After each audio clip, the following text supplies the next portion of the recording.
All right, we've got one more award winner here. I think I know this guy here with it. But first, I want to introduce Matt Holland, CEO of Field Effect, here to talk a little bit about Field Effect and also the award that you guys put out. Let me name the exact award, make sure the Industry Transformer Award. So, Matt, welcome onto the call. Oh, I think you're Oh, still muted there, Matt. I don't know. You're good Yeah, now. no, it's great to be here, Jeff. Thanks for having us on. Yeah, so talk a little bit about Field Effect and kind of why you put together the Industry Transformer Award here and what the criteria was for that award. Sure. So Field Effect is an MDR company. Go to market entirely through MSP channel because why would you do anything else if you're trying to reach small to medium businesses? I mean, this is the place to be. We have a modular MDR offering that allows MSPs to really customize what their and go to market looks like on the product side. So it's in our opinion, the most holistic MDR offering out there, and yeah, seeing a lot of success out there in the world.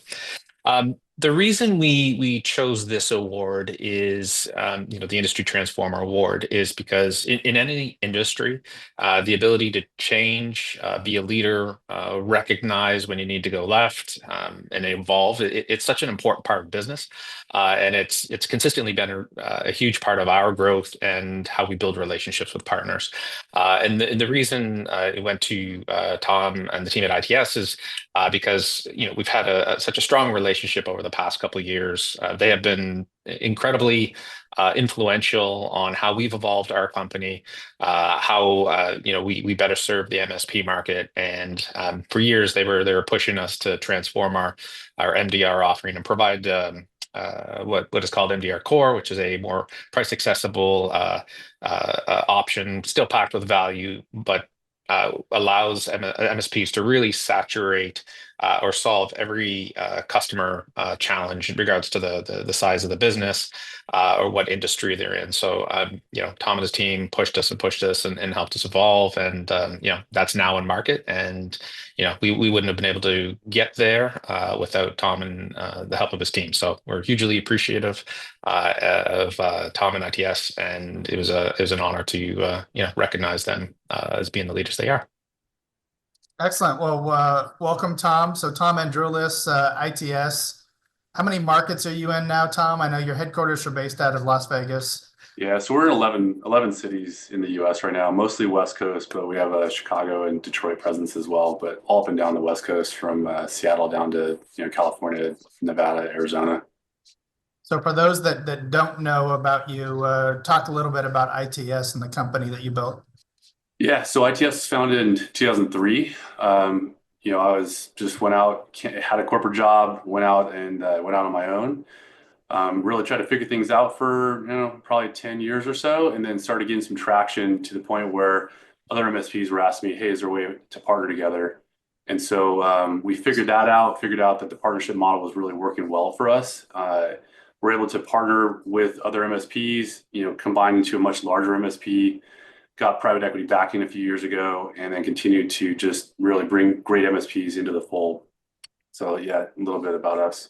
So when you look at that combined across the 11 different cities, about how many employees do you have? What's the revenue size of the company here as we round Yeah, out 2024? yeah. So we're running about 50 million in revenue and about 400, a little less than 400 employees. Half of them are in the U.S., half of them are in the Philippines and South Africa. But yeah, really great team. I feel like ITS is like the best version of itself that it's ever been. So I'm super excited for 2025. Yeah, so when you look at 50 million in revenue, I think I didn't realize that. So you and I met in 2005, and That was that was an interesting night. yeah, I'm not talking about the night of what that we met here. That starts to get weird a little bit, but in 2005, and you were really just 2 years into the business. I know you were moonlighting as a almost MSP. There was not really MSP was not a thing Yeah. at that time. It was an IT company, but to grow to where you're at of 50 million in revenue today, here, especially given what you said that you kind of took that 10 years to figure things out. So you were probably what a $2-3 million company 7-8 years ago here, if I'm gonna guess, somewhere in that range, that you just kind of grown to a decent size, you had a good sized business, and then just took off, which is abnormal. I mean, we talked to Will Nobles earlier of him going from 1 million to 18 million over 6-7 years. You know, you doing that same sort of thing here to 50 million, and then now getting private equity backing to be able to fuel that even more. Like, talk about what that is. There's a lot that can be learned from that, of maybe not the first 10 years when you were figuring stuff out, but once you got things figured out, what were the growth strategies that really allowed you to start really taking off?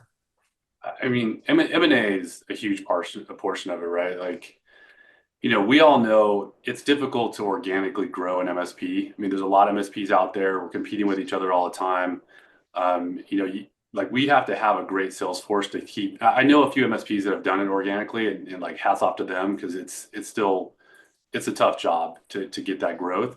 But using M&A to help fuel it was really part of the success. Now, you know, 7 years ago, before we did our first deal, we were probably running about 4 to 5 million in revenue. And to get past that point, we needed to have a strong leadership team. So we had to be good at sales, we had to be good at marketing, got to be good at operations, and all the rest of it. We had to have a way, you know, kind of a foundation, if you will, to jump from, to launch from. If we didn't have that foundation, I don't think that we would have had as much success in the M&A arena as we have. So how did you go about building that foundation? Like, what were the secrets that you can share, the strategies perhaps that you can share with others in looking at that and building that leadership foundation? Yeah, what I would do, I mean, every quarter I would just do a check-in with the people that I valued the most in ITS, so that, you know, they're kind of part of the business. It was like, hey, what do you think's going well? Like, you know, I had this little list of things, like, rate all these areas of the business, and then I'd rate the areas of the business, and I'd say, okay, well, let's say sales was not great. You know, do we have a sales force? No. Do we know how to sell? No. All right, what do I do, right? And then I'd focus my energy on just building out that portion of the business. Sometimes it was quick, you know, sometimes it wasn't. I mean, sales in general was probably like a 2-year journey for me to just learn how to sell myself, and then learn how to manage salespeople. And that 2 years of just learning how to sell kind of went into managing people, and it took a while. So I think just, you know, sitting back and evaluating, where is the business, where's the biggest need, where's the biggest gap, and then, you know, focusing your effort on that gap until you feel comfortable with, you know, the progress you've made. Because nothing's ever going to be perfect, and I don't like expect perfection. I always strive for perfection, and then I'm like, you know, whatever, you know, what if we go for perfection, right? Like, we're going to get something decent, even if we don't hit it. So it's like, if I get to the place of like maybe 80-90% of where I said, you know, I thought in my mind where I could get, I'd say, okay, this is good enough. Let this run on its own. Like, what's the next section of the business that needs attention? So at a $50 million company, MSP, going into 2025, you can basically pick and choose of whatever cybersecurity firm that you want to work with. Yeah. So talk a little bit about why you've standardized on Field Effect, and what they're doing for you as a company to be able to help you keep on growing. Yeah, and we've used other cyber companies in the past, and the thing that, you know, makes Field Effect stand out, in my opinion, is just how much they care about our success. And so they show up on meetings with us on a regular basis. We're constantly talking to their team about different ideas. We are doing joint events for marketing. You know, we're using the product and, you know, bringing back ideas. Like, Matt, you know, we've had many conversations where it's like, hey, I love what you're doing here. If you could just do this and this and this, it'd be amazing, or it would save us so much time, right? Like, we're getting alerts and then we're having to do work. Is there a way to automate that? And Matt's like, I think there is. Like, let me work on this at 4 a.m., right? And then he like works it out, and then comes back out after a couple months, is like, hey, we got this alpha beta thing, like, you want to try it out? Like, sure. And then it starts working, and then it like evolves into a new feature or product. Like, in this case, like, you know, Matt was describing, they had their core product that's an amazing product on its own for cybersecurity. But then it's like, you know, you got a lot of other clients that don't want to spend the money. They still want everybody wants the security, right? They all want to feel safe. they all can't afford it. So it's like, what do you do for these companies that can't afford it? And do they need all of the features? Probably not. They just need not to get ransomware, or they need not to get phished in their email, or whatever that is, right? And can we create a trimmed down version of this product that can address like the really bad stuff that could happen to those businesses? And Matt took it back to his team, was like, I think we can do it. What if we did this? And we tried it out, and that's been hugely successful on our end, and I think on Field Effects side as well. Yeah, So Matt, it's been fantastic. Matt, that's great praise of from someone like Tom. Again, of the size of company that he's grown and built, is that he could demand from a lot of people to be able to say, hey, this is exactly what I need. The fact that he's saying to you that you actually care about their success. Talk about what you do with your partners to be able to ensure that they're successful, or to be able to give them tools to be successful. I think it's we have a really unique culture here at Field Effect. I mean, we do we do the standard things that you would expect out of a vendor. MDF, a structured partner program. As Tom mentioned, we do joint events and support them as much as we can, help them as much as we can with their growth. But I think where we're different is the actual culture of caring about the outcome of our partners and doing everything we can to adjust, learn, help, support. That you can't just tell a team to do it. We've been living it. We push it internally, and the process that Tom described of how we got to the point with core and how we built it. Everybody in the company, when ITS communicated that opportunity, we all got behind it. And we get excited about that. We get excited about hearing from our partners how we can be better. I mean, ultimately, that in our opinion is what a true partnership looks like. It's not just selling something and reacting via support tickets. It's that constant communication, that constant learning, and we get really jazzed when here at Field Effect when we implement something that we know really makes a difference.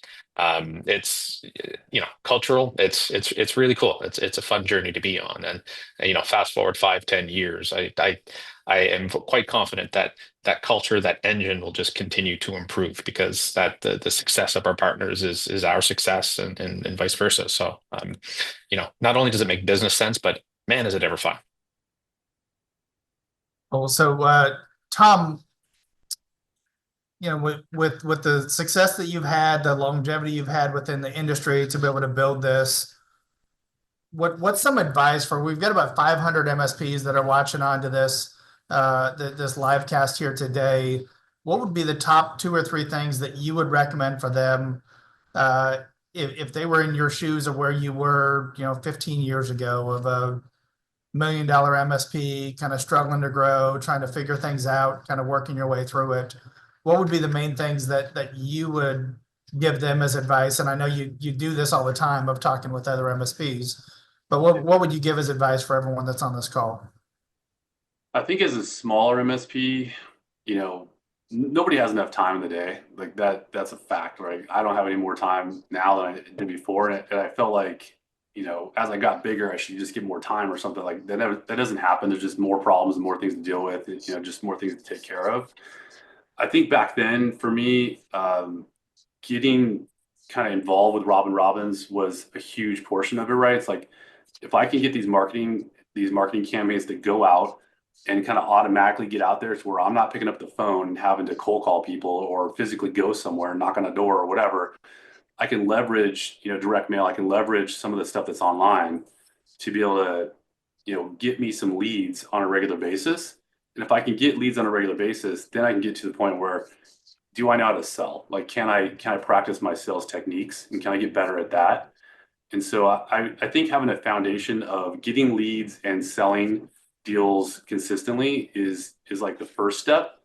And then when, that step is kind of, it's never going to be complete, right? Like, we always want more leads. We always want more deals, even at this size. But you kind of get to the place where you're like, all right, it's good enough. Now, what else do I need? What part of my leadership team do I need to build out? And start building that part out. And then once you feel like you have a well-rounded leadership team, then maybe dip your toe into M&A. Then it's like, hey, is there somebody in my area that we were a friendly competitor, and could we partner up somehow? Or was there somebody in my peer group that maybe we got along with great? Could I partner up, somehow? Could they add some value to my business and vice versa? And then that kind of like sets the stage for more success along those lines. But I think if you can't get leads and you can't sell and you don't have a leadership team, it doesn't matter how, you could try to do M&A. It's just gonna be it's gonna be a chaotic mess is what it's gonna be. Because there's a lot to that. And I know everybody thinks like, oh, M&A is like the hottest thing. It's great when it works. When it doesn't work, it's a nightmare, right? It's like, it's just more chaos. Just imagine you double up your company and it's like just more chaos. And if there's no organization to that chaos, you're not going to like it. So again, like I think marketing, sales, leadership, then M&A, like go down that path. At least that's the path that I found worked for me, and hopefully it'll work for other people as well. Well, I mean, when you look at it, of where in the story of what you were saying of your business, you were about 13, 14 years in, somewhere in there, before you did your first deal.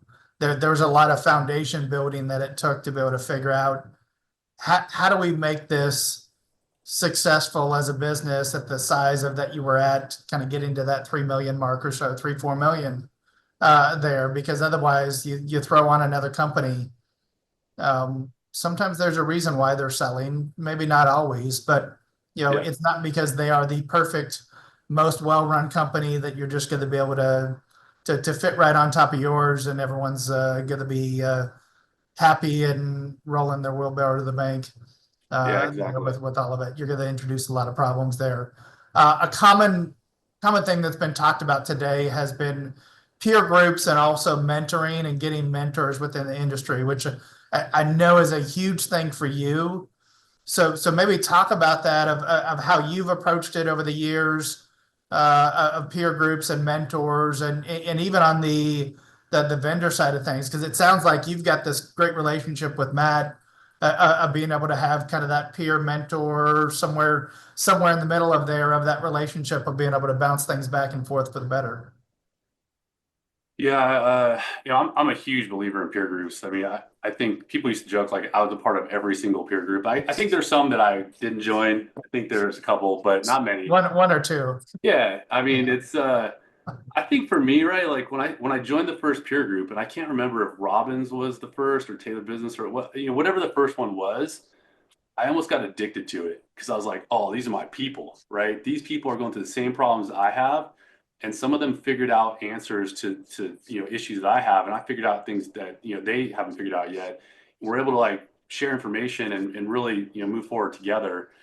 That was massive for me. So I can't talk that up enough. I think peer groups are pure gold. On the coaching side, I've spent a lot of money on different coaches as well, and I think the coaching side is great if you need like direct support, or someone that's like been there, done that, and they're like, yeah, I could give you the whole story of what it is, or like help you learn from their experience. It's a bit like peer groups, but I guess more direct, right? More one-on-one. And I found a lot of value in that as well. I had many different coaches throughout the years, as well as like even just signed up for straight up sales training or straight up marketing training, like something very specific where it's like, I need to know this particular thing. It's going to take a long time to learn it. And then, I guess, I don't know, it's not maybe direct coaching, but it's like semi-direct.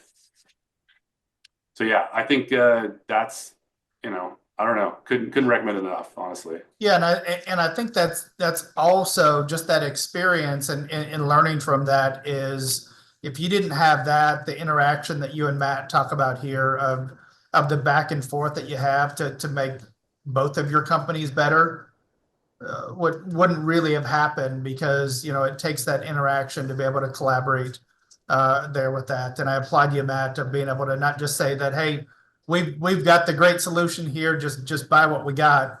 Of being able to take someone like Tom and be able to say, hey, what can we do better here? What can we make this so that this is something that you love and that you never want to get rid of? Yeah, it's been an absolute pleasure to work with Tom, his team, and any MSP we meet out there. It's I love going to events, going to the booth, standing in the booth, having conversations, learning from the community. It's such a wealth of knowledge and information, and just closing the mouth and opening the ears is such a powerful thing to do in this community. Yeah. So one thing before we wrap up here, I'll mention just a little story of it from 2 weeks ago. I'm about to go up on stage for the morning award ceremony, and I start getting text messages, and it's from Tom saying, "Hey, I'm on an M&A call. I'm just going to be a few minutes here." 2 hours later, okay, well that call went a lot longer than I thought it was going to be. With it, I'm still not down there with it. Proof, Tom, that it doesn't get more time of the day. When you get larger, it probably actually it escalates even further with that you get called into this type of stuff with it. But Sure. glad that you didn't get an award that morning. Maybe it was because you weren't there. I'm not sure. That's But what I think. That's what it was. But Jeff, I want to add one more thing for Field yeah, Effect, and I think it's really important across the board. It's around core values, right? And I think the reason why we relate so well to Field Effect and the whole team there is they match the core values that we have, and one of them we have is having an open mind. We want the feedback from our clients, and we want the feedback from our team, our employees. We also want the feedback from our vendor partners, and we want to give them feedback and have them be open to it. So just having that, I think, is why it's worked out so well between us and Field Effect. all right. Awesome insights, guys. I appreciate you hanging out here for 20 minutes with me.